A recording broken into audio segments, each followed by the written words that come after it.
Aku percayakan Allah, Bapa yang Maha Kuasa, pencipta langit dan bumi, karena akan Yesus Kristus, putranya yang tunggal Tuhan kita, yang dikandung dari Roh Kudus, dilahirkan oleh perawan Maria, yang menderita sengsara dalam pemerintahan Pontius Pilatus, disalibkan, wafat dan dimakamkan, yang turun ke tempat penantian pada hari ketiga, bangkit dari antara orang mati, yang naik ke surga, duduk di sebelah kanan Allah Bapa yang Maha Kuasa, dari situ ia akan datang mengadili orang hidup dan mati. Aku percayakan Roh Kudus, Gereja Katolik yang kudus, persekutuan para kudus, pengampunan dosa, kebangkitan badan, kehidupan kekal. Amin.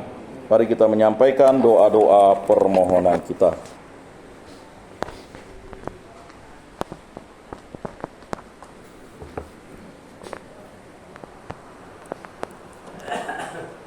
Allah Tritunggal Maha Kudus, dengarkanlah doa-doa yang kami sampaikan. Kami mengucap syukur kepadamu ya Tuhan Yesus, karena telah memberikan benih iman pada kami. Berikanlah kami rahmat untuk bertumbuh sebagai pribadi-pribadi dan sebagai sebuah komunitas dalam gerejamu yang kudus. Kami mohon. Kabulkanlah doa kami, ya Tuhan. Kami berterima kasih kepadamu, ya Tuhan, atas para gembala yang Engkau utus untuk mengembangkan dan menopang kehidupan Kristiani kami. Bapak Paus kami Fransiskus, Bapak Uskup kami Agustinus Agus, para imam dan biarawan-biarawati, bantulah dengan rahmat-Mu dalam tugas pelayanan mereka yang melelahkan. Kami mohon. Kabulkanlah doa kami, ya Tuhan. Kami menyerahkan waktu kami kepadamu, ya Tuhan. Berikanlah kekuatan dalam harapan kepada semua keluarga, terutama mereka yang menderita karena kekurangan kasih, kehilangan pekerjaan, kehilangan rumah. Bukalah hati kami untuk menyambut dengan keramahan dan cinta kasih yang sejati. Kami mohon. Kabulkanlah doa kami, ya Tuhan. Berikanlah kami rahmat untuk menggunakan dengan sebaik-baiknya setiap kesempatan yang Engkau berikan kepada kami. Kami mempercayakan kepadamu masa anak-anak dan kaum muda, agar menjadi kesempatan perjumpaan yang menolong mereka untuk hidup dengan sukacita dan kebenaran. Kami mohon. Kabulkanlah doa kami, ya Tuhan. Allah Tritunggal yang Maha Kudus, demikianlah doa-doa permohonan kami sampaikan dengan perantaraan Tuhan kami Yesus Kristus, yang hidup dan beraja kini dan sepanjang segala masa. Amin. Kolekte dan lagu persembahan.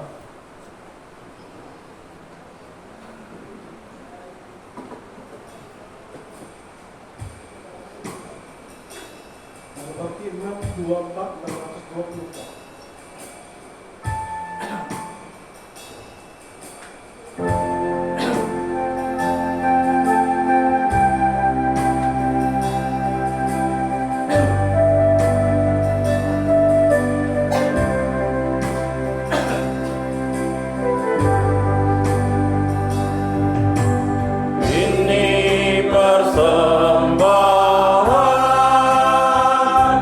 Ya Tuhan,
Mari kita bangkit berdiri, kita buka Mada Bakti halaman 16 nomor 7b. Mari kita doa pujian bagi Allah yang Maha Luhur. Engkaulah kudus ya Tuhan, Allah satu-satunya yang melakukan mukjizat. Engkaulah kuat, Engkaulah besar, Engkaulah Maha Luhur, Engkaulah Raja yang Maha Kuasa. Engkaulah Bapa yang kudus, Raja langit dan bumi. Engkaulah Tuhan Tritunggal dan Esa, Allah segala dewata. Engkaulah Maha baik, Tuhan Allah yang hidup dan benar. Engkaulah cinta kasih, Engkaulah bijaksana, Engkaulah rendah hati, Engkaulah sabar, Engkaulah indah, Engkaulah lembut hati, Engkaulah pelindung kami, Engkaulah damai kami, Engkaulah sukacita kami, Engkaulah pengharapan kami, Engkaulah adil, Engkaulah ugahari, Engkaulah segala kekayaan kami yang melimpah, Engkaulah penjaga dan pembela kami, Engkaulah kekuatan, Engkaulah penyegar kami, Engkaulah kepercayaan kami, Engkaulah cinta kasih kami, Engkaulah kebahagiaan kami, Engkaulah hidup kekal kami, Tuhan yang agung dan mengagumkan, Allah yang Maha Kuasa, penyelamat yang penuh belas kasihan.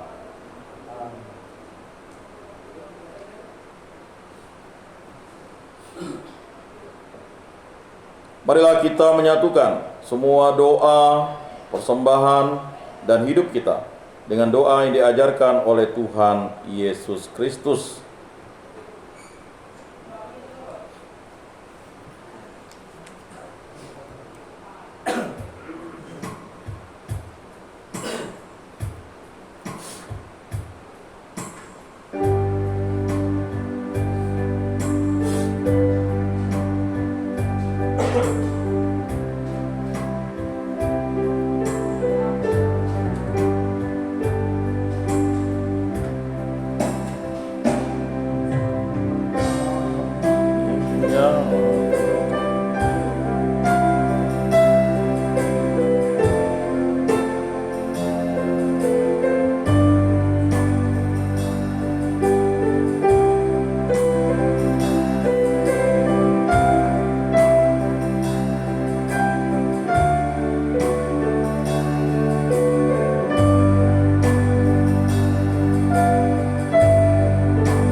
Marilah kita saling memberikan salam damai. Salam damai, salam damai, salam, salam damai Kristus bersertamu. Salam, salam. Saudara-saudara terkasih, bersabda kamu memang sudah bersih karena firman yang telah kukatakan kepadamu, tinggallah di dalam aku dan aku di dalam kamu. Sama seperti ranting tidak dapat berbuah dari dirinya sendiri kalau ia tidak tinggal pada pokok anggur. Demikian juga kamu tidak dapat berbuah jikalau kamu tidak tinggal di dalam aku. Oleh karena itu marilah kita dalam keheningan untuk menyatukan diri dengan Tuhan yang kini hadir bersama kita, berbicara dengan Dia dari hati ke hati dengan mengatakan, Yesus datanglah dan tinggallah dalam hatiku, jadikanlah hatiku seperti hatimu. Kita ulang sebanyak 3 kali. Yesus datanglah dan tinggallah dalam hatiku, jadikanlah hatiku seperti hatimu. Yesus datanglah dan tinggallah dalam hatiku, jadikanlah hatiku seperti hatimu. Yesus datanglah dan tinggallah dalam hatiku, jadikanlah hatiku seperti hatimu. Mari kita berdoa jiwa Kristus dan Tuhan jadikanlah aku pembawa damai. Mada Bakti halaman nomor 155-156. Mari kita daraskan bersama-sama. Jiwa Kristus, kuduskanlah kami. Tubuh Kristus, selamatkanlah kami. Darah Kristus, sucikanlah kami. Air lambung Kristus, basuhlah kami. Sengsara Kristus, kuatkanlah kami. Yesus yang murah hati, luluskanlah doa kami. Dalam luka-lukamu, sembunyikanlah kami. Jangan kami dipisahkan daripadamu Tuhan. Terhadap seteru yang curang, lindungilah kami. Di waktu ajal, terimalah kami, supaya bersama para kudus kami memuji Engkau untuk selama-lamanya. Amin. Tuhan, jadikanlah aku pembawa damai. Bila terjadi kebencian, jadikanlah aku pembawa cinta kasih. Bila terjadi penghinaan, jadikanlah aku pembawa pengampunan. Bila terjadi perselisihan, jadikanlah aku pembawa kerukunan. Bila terjadi kebimbangan, jadikanlah aku pembawa kepastian. Bila terjadi kesesatan, jadikanlah aku pembawa kebenaran. Bila terjadi kecemasan, jadikanlah aku pembawa harapan. Bila terjadi kesedihan, jadikanlah aku sumber kegembiraan. Bila terjadi kegelapan, jadikanlah aku pembawa terang.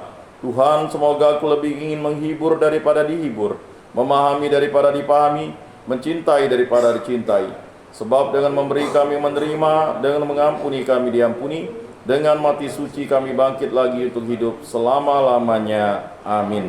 Pengumuman.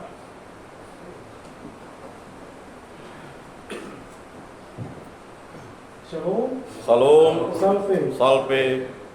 Yang pertama tentunya kami mau mengucapkan terima kasih atas hari ini bersama-sama kita merayakan ibadah Sabda pada hari Kamis ini bersama-sama dengan Bapak Ibu Sudeneris dari Penguru Agama Katolik dari Kemenak Kota Pontianak.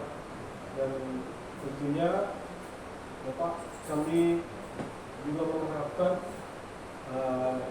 kerjasama dan istilahnya kalau boleh juga misalnya kalau ada kegiatan-kegiatan selain kegiatan rohani ini, kami pun selalu menyambut baik untuk kegiatan tersebut. Karena salah satu juga kemarin ada yang bertanya dan keadaannya bahwasanya ada teman baru bebas, bingung mau kemana. Tapi untung selama ini kita masih ada juga rumah yang masih mau menampung, yaitu rumah Lok Borneo, dua gang dari kita di sini dengan di depan Sudarso. Tapi saya pun baru teringat juga bahwasanya pelayanan rohani ini kiranya juga bisa berjalan, bisa diperluas. Karena saya baru terpikir juga pas tadi kita mendengarkan khotbah di sini, kan paroki juga tidak jauh sebenarnya dari sini. Mungkin nanti akan coba kita komunikasikan dulu. Jadi selain mungkin rumah Lok Borneo untuk menyambut, karena beberapa teman ada yang mau bebas itu ternyata dia bingung mau kemana. Ternyata bukan asli daerah sini atau mungkin jauh rumahnya. Jadi mungkin nanti siapa tahu mungkin dalam kegiatan-kegiatan yang lain, juga keadaan yang lain, kita bisa membantu untuk hal-hal demikian atau serupa. Jadi mungkin dari teman-teman juga ada masukan, ada ide-ide yang kiranya berguna atau bermanfaat untuk kita semua di sini. Jangan segan-segan atau malu-malu untuk menyampaikannya juga, karena kita kalau melihat dari jumlah, sebenarnya memang benar tadi sekitar 90-an kita di sini. Udah turun malah karena ada yang udah pulang, tapi juga ada yang belum terdaftar itu.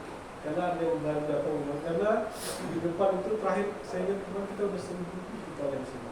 Di depan 1.000 lebih kita di kemarin udah ada beberapa orang pulang, jadi agak kurang.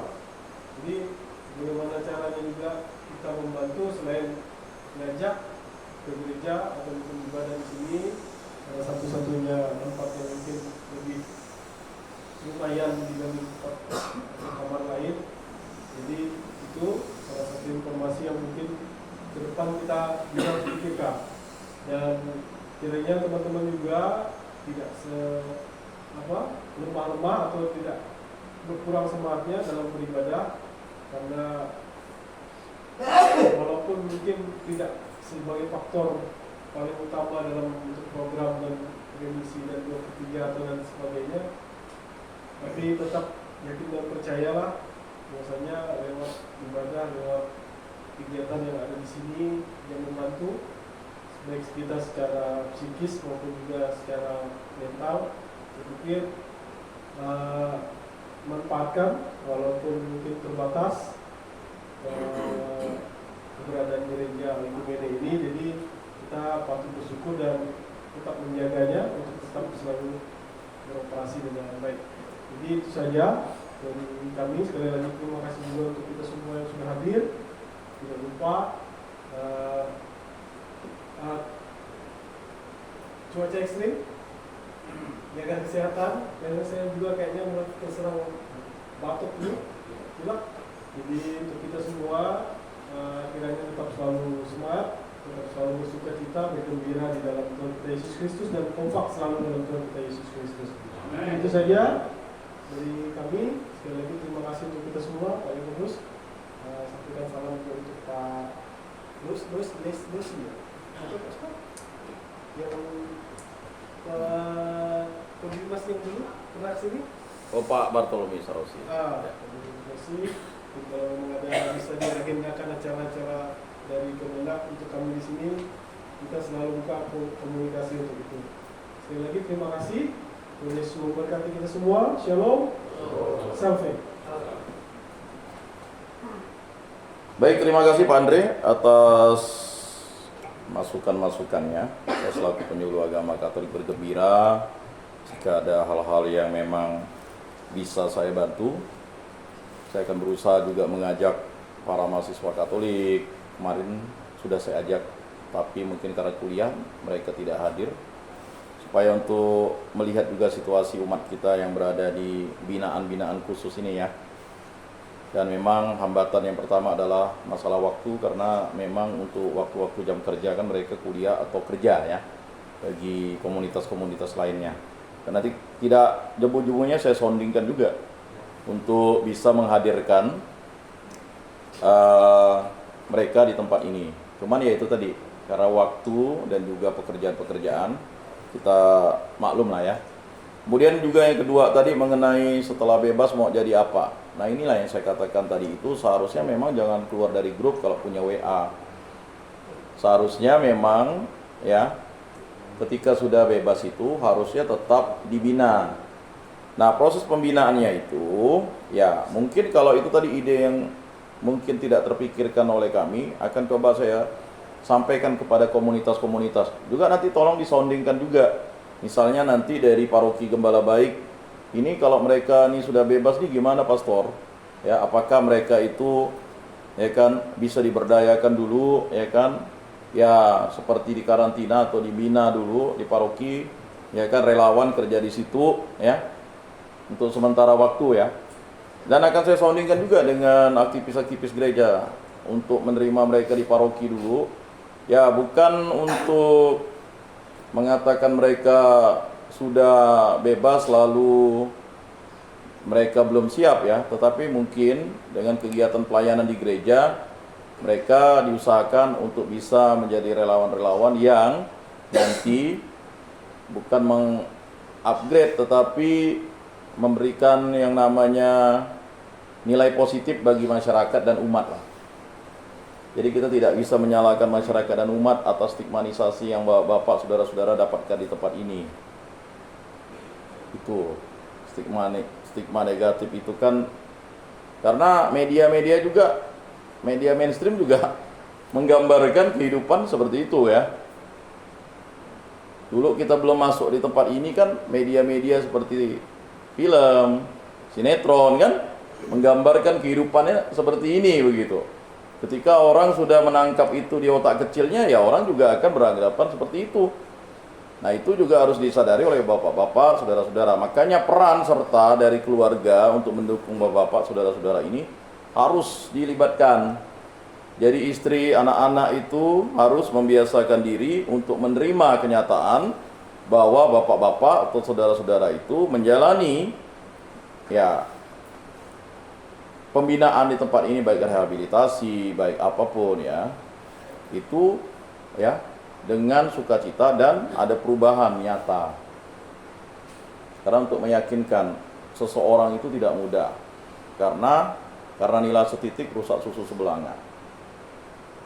Bahkan ada keluarga yang harus menanggung akibatnya kan, mereka tidak bersalah dan sebagainya, dan itu juga harus kita pikirkan. Terkadang hal semacam ini membutuhkan yang namanya proses panjang.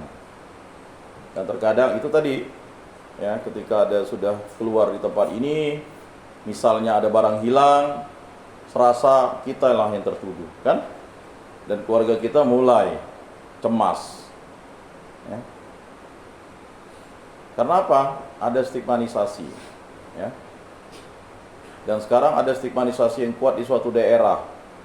Ya, ada orang mengambil mobilnya lalu terbunuh. Lalu akhirnya dianggap kampung itu kampung yang black. Ya kan? Nah, jadi memang gara-gara nilai titik rusak susu sebelahnya. Karena dosa struktural, dosa sosial itu, satu orang bersalah, lalu kampung itu yang bersalah. Satu kecamatan itu yang bersalah, satu kecamatan itu yang salah. Itulah manusia. Manusia itu suka menghakimi. Dan kita harus memberikan pengampunan terus-menerus. Kemudian untuk program-program yang tadi diajukan ya kita cobalah cari kerjasama dengan lembaga-lembaga terkait. Kalau untuk di Kementerian Agama sendiri, lebih banyak memberikan bantuan orangnya, SDM-nya, seperti saya nih, SDM-nya. Ya diterima puji Tuhan, tidak diterima ya puji Tuhan, kan begitu. Ya kan? Kadang kan banyak hambatan-hambatan birokrasi. Ya. Seperti di lapas perempuan itu baru sekali. Alasannya sibuk terus katanya, ya kan? Padahal ini adalah salah satu bantuan dari pemerintah SDM untuk memberikan pendampingan kan? Karena tidak banyak misalnya lintas sektoral itu kan, bantuan-bantuan itu. Nah, sama seperti kerjasama dengan bimas-bimas lain kan? Untuk bimas Kristen saja itu butuh waktu berapa tahun itu kan, baru ada pengadaan penyuluh. Ya puji Tuhan udah ada penyuluh, udah ada yang mau melayani, tapi kan itu butuh proses Pak, Bapak-bapak ya. Lebih kami pada SDM-nya. Untuk bantuan-bantuan yang sifatnya dana itu memang sudah dikelola oleh manajerial, biasanya sifatnya sudah memang dilembagakan karena pertanggungjawabannya karena dana negara. Tetapi kalau untuk dana-dana dari bantuan-bantuan luar, cobalah kita terus soundingkan. Kalau saya mensoundingkan, memediasi, menjembatani. Kemarin saya menjembatani baksos dari mahasiswa Katolik Pijar, Untan. Lalu karena saya dipercayakan untuk mencari narasumber di program RRI itu, ya udah kita soundingkan. Disondingkan rupanya proposal yang mereka ingin dapatkan itu terpenuhi. Rupanya perlu komunikasi, ya kan? Makanya saya membuat video-video itu biasanya di YouTube. Supaya kalau ada orang yang memang mau tersentuh, tergerak ya dari berbagai kalangan ya silakanlah kan begitu. Tujuannya apa? Kalau tidak disondingkan ini susah Pak. Kalau kita kebaikan perubahan kita itu tidak disondingkan kepada keluarga kita, sulit. Ya kan? Itu harus disondingkan, dibicarakan, jangan diam-diam gitu. Kalau kita sudah rajin membaca kitab suci, kita ajak anak kita membaca kitab suci. Bapak saja membaca kitab suci, masa kamu enggak? Waktu kunjungan-kunjungan besuk, begitu juga dengan istri kita. Ya kan, saya ajak berdoa setiap hari, masa mama enggak? Kan begitu, disondingkan, disuarakan, ya kan, mewartakan begitu, Pak. Itu yang penting, Pak. Jangan kita perubahan kita tuh tidak kita soundingkan begitu. Ya, kita selalu ingin orang mensondingkan itu, tapi kita sendiri tidak punya keinginan untuk mensondingkan bahwa kita berubah. Gitu. Ya kan? Nah, bagaimana istri kita menerima kita berubah? Datang istri kita dimarah. Perubahannya apa? Kan begitu. Nah, ini ada relasinya. Itu untuk ya keluarga kita ancam. Awas ya kalau saya keluar ya. Itu tanah saya 5 hektar jangan sampai dijual ya. Kan susah, Pak. Bagaimana mau berubah? Jadi ada perubahan. Nah, itu maksudnya. Ya, saya ngerti apa yang dimaksud Pak Andre kalau ada program-program yang bisa langsung disentuh ya, tetap kita soundingkan, Pak. Ya. Banyak juga ada beberapa ibu-ibu mau hadir ke tempat ini, tapi kan 1-2 ibu aja. Ya kan? Waktunya tidak sempat. Keinginannya bahkan mau bawa makanan dan sebagainya, ya kan? Tapi ya pas waktu kita ajak dia sibuk. Nah, ini terkadang saya juga yang mengajak juga ya memaklumkan lah kepada itu. Jadi terima kasih untuk Pak Andre. Nanti itu idenya tetap saya tampung kok. Dan juga akan saya putar ulang lagi begitu. Tidak akan lupa-lupa gitu. Dan terima kasih kepada bapak-bapak yang sudah berubah, yang mau hadir di setiap bimbingan, penyuluhan, kegiatan apapun ya kan bentuknya di gereja ini, laksanakan, ikutilah. Karena inilah yang paling berharga yang bisa kita dapatkan di tempat ini. Mengapa? Karena kekayaan rohani itu hanya ada pada Yesus Kristus. Mari kita bangkit berdiri. Marilah kita berdoa. Allah Tritunggal yang Maha Kudus, kami bersyukur di hadirat-Mu, Engkau menghadirkan kami di rumah-Mu ini. Kami mohon bantuan-Mu, kekuatan-Mu sehingga kami tetap rajin, semangat kami bernyala-nyala, dan kami tetap melayani di Kau dan sesama. Berkatilah keluarga kami, para istri kami, para anak-anak kami, para orang tua kami, para saudara-saudari kami, handai tolak kerabat kami, agar mereka hidup baik seturut kehendak-Mu, dan mereka tidak sampai di tempat ini. Berkatilah kami yang sudah ada di sini, agar kami terus untuk membina diri kami, dan kami yakin dan percaya Engkau selalu membimbing jalan kami. Angkatlah sakit penyakit kami, kawan-kawan kami, orang-orang yang kami kasihi, agar mereka dengan kehendak-Mu dapat dipulihkan. Dan berkatilah para pengurus gereja Rutan Okumene ini agar membuat program-program yang bisa dilakukan baik oleh diri kami dan juga orang-orang yang berkenan hadir untuk melayani kami di sini. Biarlah banyak penderma, banyak donatur, dan juga banyak orang-orang baik mampu untuk memberikan kasihnya kepada kami, dan juga kami membagikan kasih kepada kawan-kawan kami, sehingga kami dalam setiap langkah hidup kami selalu seturut kehendak-Mu. Semua ini kami serahkan dengan perantaraan Tuhan kami Yesus Kristus yang hidup dan meraja kini dan sepanjang segala masa. Amin. Saudara-saudara terkasih, sebelum mengakhiri ibadah ini, marilah kita menundukkan kepala memohon berkat Tuhan. Semoga Tuhan memberkati kita, melindungi kita terhadap dosa, dan menghantar kita ke hidup yang kekal, dalam nama Bapa dan Putra dan Roh Kudus. Amin. Saudara-saudari terkasih, ibadat sabda pada hari Kamis ini sudah selesai. Marilah kita pergi menjadi saksi damai. Syukur kepada Allah. Dan ditutup pada bakti 305.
Menjaga